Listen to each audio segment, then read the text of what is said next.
If it was before, I'll have entered Priscilia's room. Now it's empty. Iyabo just shares the bittersweet experience of a mother who has a grown-up daughter who has gotten married. So, yes, so we thank God. If it's before now, I would have gone into Priscilia's room.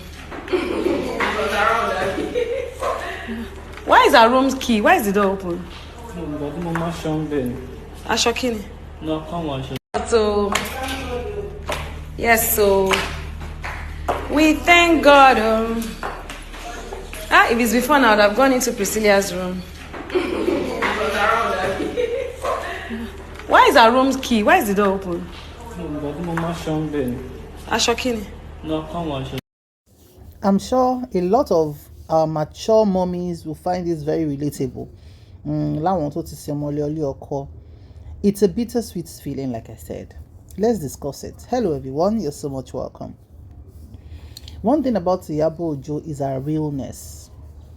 She's one woman who has no time for, being unreal. And she's one woman that God has blessed despite everything, despite the stones life thrown at her.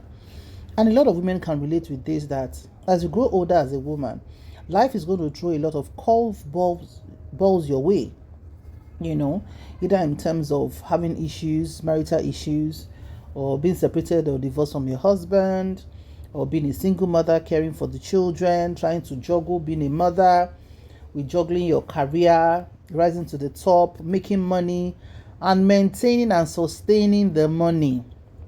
Torí ọ̀tọ̀ ni pé ká wà successful, ká hit points kan, ọ̀tọ̀ ni ká lè sustain wealth yẹn or riches yẹn over time.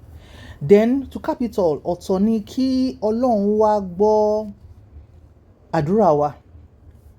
Ká ní àwọn ọmọ tí wọ́n máa láàánú wa lójú. Ká ní àwọn ọmọ tó máa mọ right from the wrong. Ká ní àwọn ọmọ tí wọ́n máa choose láti jẹ́ ọmọ gidi. Because the truth is, sometimes some parents are trying in discipline, provision, love, care, attention to their children. But one bad decision can make all the hard work of a particular parent scatter. One bad decision. Ó dàbí kéèyàn tọ́ ọmọ ń sìn kó gbọ́ gbogbo ẹ̀ kó lọ sí school kó má fún yàn wàhálà. Kọ́lọ́ má jẹ́ kó wá lọ join àwọn tó máa fi fa nǹkan ságbárí. Kó má lọ join àwọn yẹn kó ti pé gbogbo nǹkan téèyàn wá ṣe máa scatter. Kọ́lọ́run ọba lọ́jọ́ ìní kó bá wa kọ́ àwọn ọmọ wa mọ̀ ṣe. Àwọn ọmọ míì náà tó ti derail láti path tí àwọn òbí wọn set fún wọn. Kọ́lọ́run ọba kó nu omijé àwọn parents wọn. Because when we are rejoicing with people, we also find time to pray for people who are having challenges in that particular area.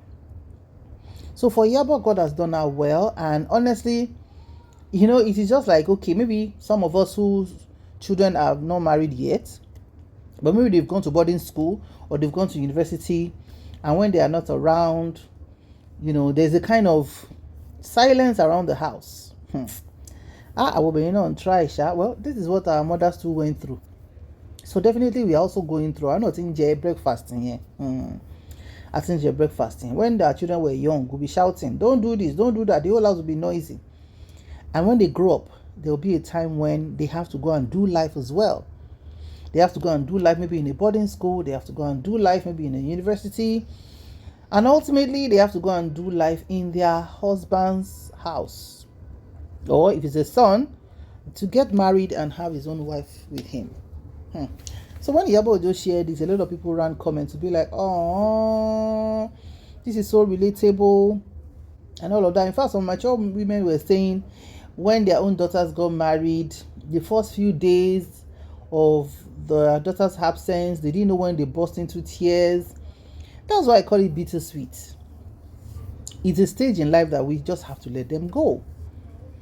Let them go siku. Let them go sarun. And let them go.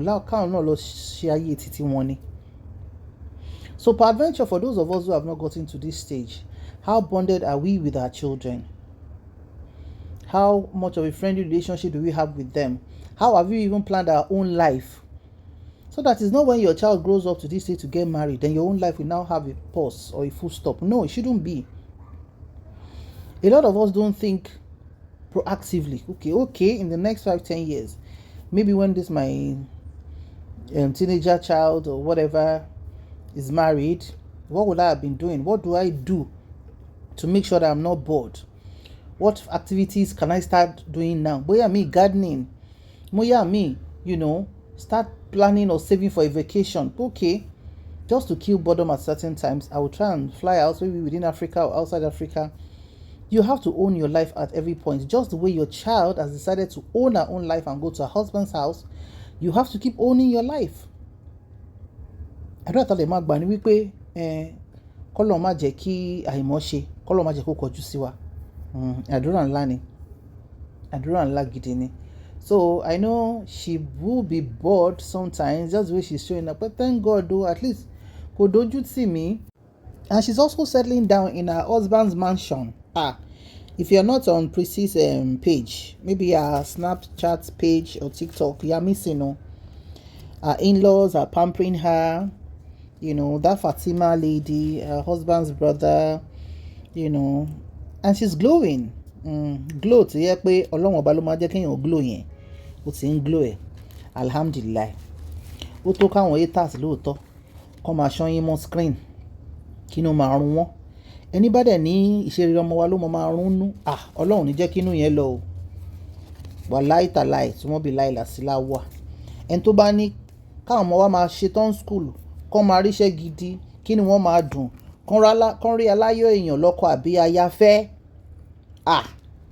Kọ́ nínú ń bí wọn fún, inú wọn orí ń fọ́ wọn. Ọlọ́run ní jẹ́ kán rí solution sí predicament yẹn o. Honestly, torí àwa tá àtọmọ Ìyábọ̀ Òjó gan ṣe ni wọ́n á ń dùn per second pé Ọlọ́run tó ṣe yìí fún ẹ á ṣe tiwa fún wa lójú ẹ̀mí wa láyà àtàlàáfíà ní gbogbo ọmọ wa pátápátá. Ìrìn àjò wọn ò ní wọ́, èyí tó bá dẹ̀ ti wọ́ náà láṣẹ Èdùmàrè, Ọlọ́run á bá wa ṣe kíni, á bá wa straighten ẹ̀. Àdúrà lábíamọ máa ń ṣe, abíamọ ò gbọ́dọ̀ ṣépè. Kò dẹ̀ ń ṣe ọmọ tó ta bẹ́ẹ̀ jáde nìkan ló gbọ́dọ̀ máa ṣàdúrà fún.